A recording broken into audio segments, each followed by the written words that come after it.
سعدیہ بیگم نے کہا تھا۔ بیا کا دل عجیب سا ہو رہا تھا۔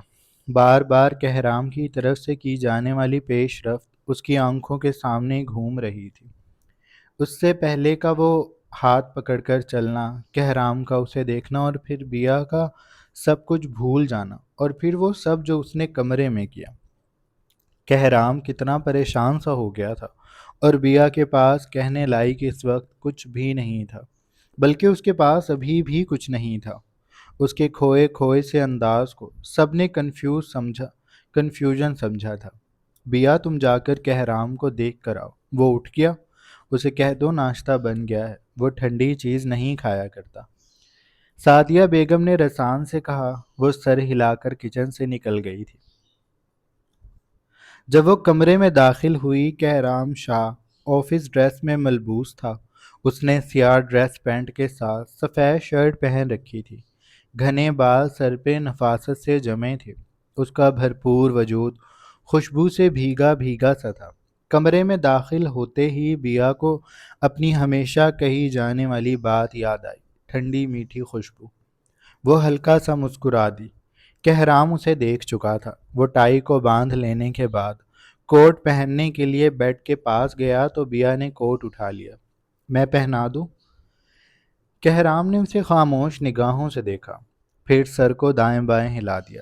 میں پہن لوں گا، وہ نرمی سے بول رہا تھا، لیکن بیا کا دل بے چین سا ہو گیا۔ کیا وہ اس سے ناراض ہے؟ بیا نے ہمت کر کے اس کا کوٹ پکڑ لیا۔ میں پہنا دیتی ہوں شاہ۔ کہرام نے اس کی گرفت سے کوٹ لیا۔ میں پہن لوں گا، تم پریشان نہ ہو، وہ سادگی سے کہہ کر کوٹ پہننے لگا تھا۔ بیا کا وجود اس کے بھرپور مردانہ وجود کے پیچھے چھپ گیا تھا۔ کہرام کے لہجے میں ناراضی نہیں تھی، لیکن پھر بھی محسوس ہوتی تھی۔ کمرے میں کھڑکیوں اور بالکنیوں کے کانچ کے دروازے سے کرنیں پھیلتی چپکے چپکے اندر آ رہی تھی۔ وہ کروٹیں لیتی ان دونوں کو دیکھ رہی تھی۔ جب کہرام نے پلٹ کر بیا کو دیکھا تو وہ ٹھٹک گیا۔ تم رو کیوں رہی ہو؟ وہ فکر مندی سے بولا۔ بیا نے اپنا رخ موڑ لیا۔ میں نہیں رو رہی۔ کہرام نے اسے چھوا نہیں۔ بیا جبکہ چاہتی تھی کہ وہ اس کے شانے پہ ہاتھ رکھے۔ اس نے اتنا دور جانے کا بھی نہیں کہا تھا۔ اس نے بلکہ کہا ہی کیا تھا جو اسے کہرام ہاتھ بھی نہیں لگا رہا تھا۔ بیا ادھر دیکھو، گھمبیر لہجے سے بولا تھا۔ کاندھے پہ ہاتھ رکھ کر اپنی طرف کیوں نہیں کر لیتے؟ خود سے میں نہیں گھوموں گی، وہ رندی ہوئی آواز سے بولی۔ کہرام کی بھویں ہلکی سی بھیچی۔ میں تمہیں ہاتھ نہیں لگا سکتا۔ اس نے اپنے ہاتھ جیبوں میں ڈال لیے تھے۔ کیوں؟ بیا نے بھیگی آواز سے استفسار کیا۔ دیکھو بیا، میں اظہار کے معاملے میں شرم نہیں کرتا، اس نے گہرا سانس لے کر کہنا شروع کیا تھا۔ بیا اس کو دم سادے سن رہی تھی۔ کرنیں دھیرے دھیرے آگے بڑھتی بیا کے پیروں کو چھو رہی تھی، جہاں کہرام کی دی ہوئی پائل تھی۔ کمرہ کرنوں میں سے ہی روشن تھا۔ میں تمہیں دیکھتا ہوں تو میں خود پہ سے قابو کھو دیتا ہوں، پر میرا خود پہ سے کنٹرول ختم ہو جاتا ہے۔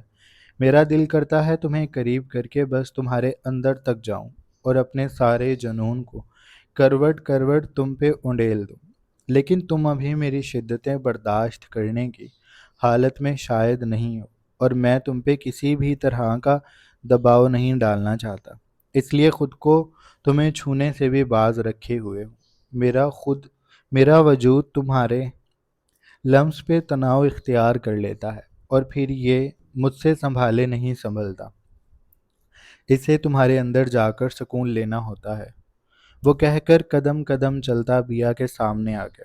انگلی کے پورٹ سے اس نے بیا کا بھیگا چہرہ اوپر کیا۔ اس لیے میں تمہیں ہاتھ لگانے سے بھی گریز کر رہا ہوں۔ میں اگر بے قابو ہو گیا تو تمہارا اعتبار اور کھو دوں گا۔ میں نے پہلے ہی بہت مشکل سے تمہیں اپنا بنایا ہے، اب میں وہ ساری غلطیاں پھر سے نہیں کرنا چاہتا۔ میں تمہیں تمہاری مرضی سے اب ٹچ کروں گا، اس کے علاوہ نہیں کروں گا۔ اس نے انگوٹھے سے بیا کے آنسو صاف کیے۔ اب رونا بند کرو، شادی کے تیسرے دن ہی تم رو رہی ہو۔ کسی کو پتہ چل گیا تو میرا حشر بگاڑ دیں گے۔ اب مل کر اس حویلی میں تمہارے چاہنے والوں کی اکثریت زیادہ ہے۔ اس کی سیاہ ذہین آنکھوں میں شرارت سی بھر گئی۔ وہ اب بھی بیا سے فاصلے پہ کھڑا تھا، لیکن بیا جو اپنا نچلا لب کچل رہی تھی، اسے یہ فاصلہ برداشت نہیں ہوتا تھا۔ وہ ایک دم سے اس کے سینے سے لگ گئی۔ اس کے انداز میں شدت تھی، بے تحاشا شدت اور تڑپ۔ وہ اس کے سینے سے یوں لگی مچل رہی تھی جیسے اس کے اندر گھر کر لے گی یا اس کے دل کی جگہ لے لے گی۔ کہرام ساکن سا کھڑا تھا، اس کے ہاتھ پہلوؤں میں جھول رہے تھے۔ مجھے حق کرے شاہ، ورنہ میں آپ کو جانے نہیں دوں گی۔ وہ اس سے اپنی نازک باہوں میں مقید کرنے کی کوشش کر رہی تھی۔ کہرام نے آہستگی سے اپنے مردانہ ہاتھ اس کے پہلوؤں پہ جما لیے۔ کیوں آزما رہی ہو شاہ کو؟ میں بہت اذیت میں ہوں بیا، نہیں رہا جاتا اب۔ اس کے لہجے میں بے بسی تھی، اتنی کہ بیا کو انجان سی تکلیف ہونے لگی، لیکن اس کے پاس اس بات کا جواب نہیں تھا۔ وہ رات کو جو ہوا سمجھنا چاہتی تھی، پھر شاہ سے بات کرے گی، اس نے فیصلہ کیا تھا۔ وہ اس کی شرٹ کو آنسوؤں سے بھگو رہی تھی۔ آپ مجھ سے بات کرتے رہا کرے، مجھے اچھا نہیں لگ رہا۔ اب بھی آپ نے مجھے کوٹ نہیں پہنانے دیا، وہ رندی ہوئی آواز سے کہہ رہی تھی۔ گیلی سانس اندر کھینچتی وہ کہرام کو بے کیف سی حالت میں ڈال رہی تھی۔ اس نے کہرام کو منٹوں میں شرمندہ کر دیا تھا کہ وہ ایک چھوٹی سی لڑکی پہ دباؤ ڈال رہا ہے۔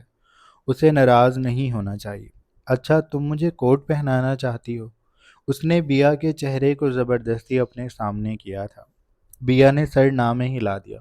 اس کی بھیگی آنکھیں کہرام کو حیران کر چکی تھی، ان میں ناراضی تھی۔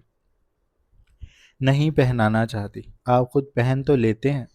وہ اس سے پھر رخ موڑ کر کھڑی ہو گئی تھی۔ یعنی میں ناراض ہو گئی ہوں؟ اف یہ لڑکی، کہرام نے بے ساختہ سوچا تھا۔ وہ اسے منا رہی تھی کیا سچ میں؟ یہ کیسا منانا تھا جس میں وہ خود ناراض ہو کر کھڑی ہو گئی؟ ابھی تو تم کہہ رہی تھی۔ بیا نے گیلی سانس کو اندر کھینچا۔ میں تو پاگل ہوں، کچھ بھی کہتی رہتی ہوں۔ کہرام نے اس کے ہاتھ کو پکڑا۔ اب تم ناراض ہو گئی جبکہ میں ناراض تھا۔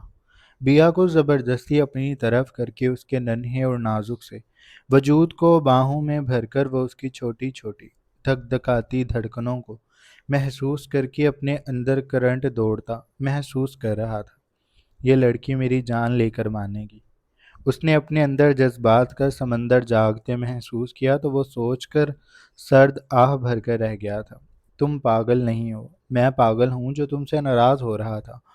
اب نہیں ہوں گا۔ تم پہنا دو مجھے، دیر ہو رہی ہے آفس کے لیے۔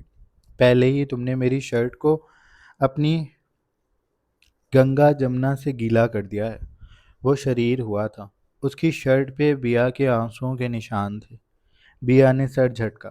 پھر نہ جانے اس کے دل میں کیا آیا، وہ آگے کو ہوئی، اپنے پورے چہرے کو اس کی شرٹ سے صاف کرنے لگی۔ کہرام سٹ پٹا گیا۔ اس نے بے ساختہ بیا کو کاندھوں سے تھاما۔ میں رومال سے صاف کر دیتا ہوں، وہ بولا۔ بیا نے سر نہ میں ہلایا۔ ایسے ہی کروں گی میں تو، وہ کہہ کر پھر اس سے لپٹ گئی تھی۔ کہرام بس گہرا سانس لے کر رہ گیا تھا۔ اب تم باز تھوڑی آؤ گی، کرو جو کرنا ہے، پھر کوٹ بھی پہنا دینا۔ اس نے کوٹ اتار دیا تھا اور بیا اس کے سینے پہ گدگدی کرتی اسے اب سچ میں پاگل ہی کر رہی تھی۔ کہرام اپنے اندر کے جذبے کو جوش پکڑتے دیکھ رہا تھا۔ ابھی نہیں شیرو، یہ بکری تیار نہیں ہے۔ اس نے خود کو ڈھیلا کر لیا تھا تاکہ تناؤ کا احساس کم ہو اور بیا کا جادو اس پہ ناکام ہو جائے۔ دھوپ چپکے سے پھیل کر ان دونوں تک آ گئی تھی۔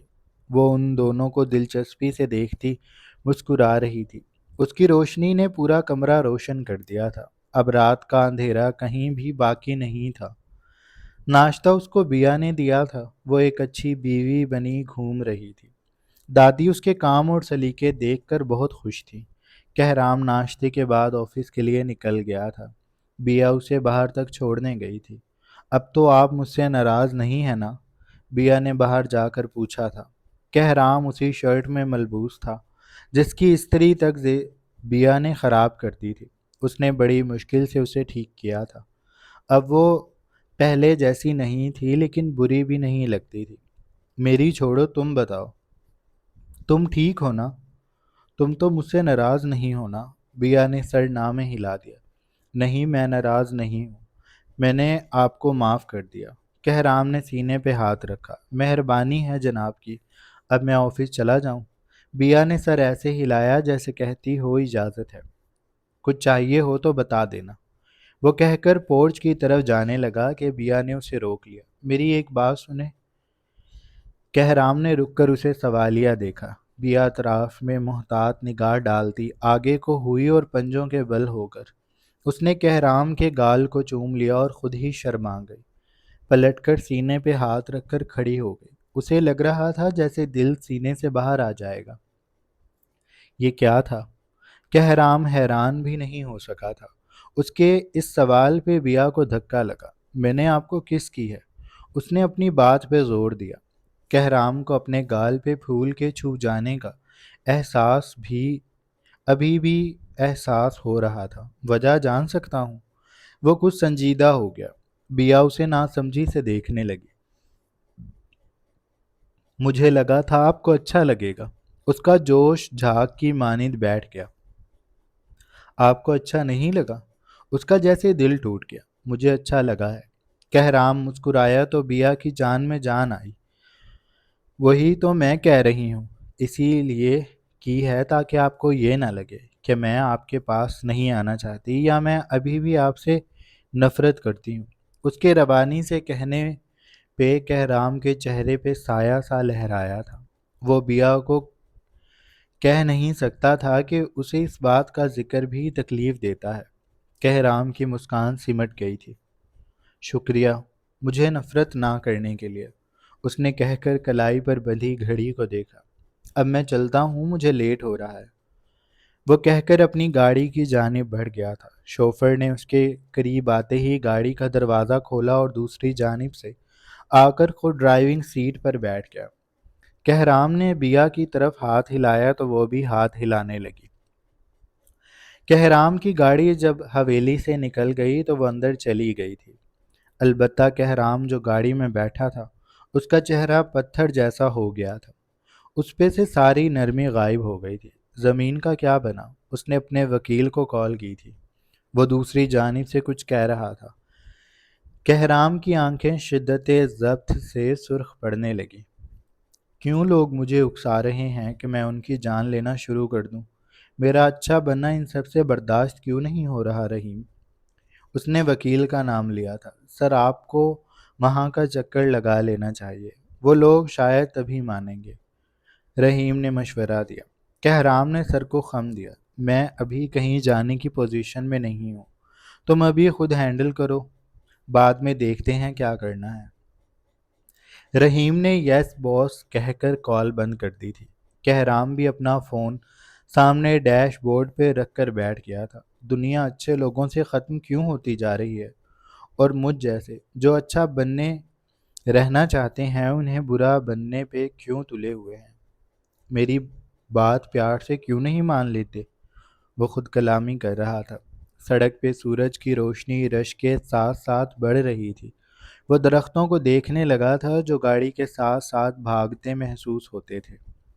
سگریٹ کو سلگا کر وہ گہرے گہرے کش لے رہا تھا۔ وہ دور خلا میں گھورتا اپنے ریسٹ ہاؤس میں موجود تھا جو شہر کے شور شرابے سے بہت دور بنا ہوا تھا۔ لون میں بہت معمولی سی دھوپ آیا کرتی تھی۔ وہ وہاں رکھی کرسی پہ بیٹھا سگریٹ پہ سگریٹ پھونک رہا تھا۔ اس کی نگاہیں کسی غیر مرئی نقطے کو اپنا مرکز بنائے ہوئے تھی۔ اتنی دیوانگی، اتنا جنون اور اتنی بے خودی، وہ حیران تھا۔ اسے اپنی حالت پہ بیک وقت ترس بھی آ رہا تھا اور غصہ بھی۔ میرب سلمان کا نام سنتے ہی وہ پاگلوں کی طرح اسٹیشن پہنچا تھا۔ وہاں کسی پہ بھی توجہ دیے بنا وہ اندر داخل ہوا تھا۔ سیدھا فضل کے سامنے رکا۔ کہاں ہے وہ؟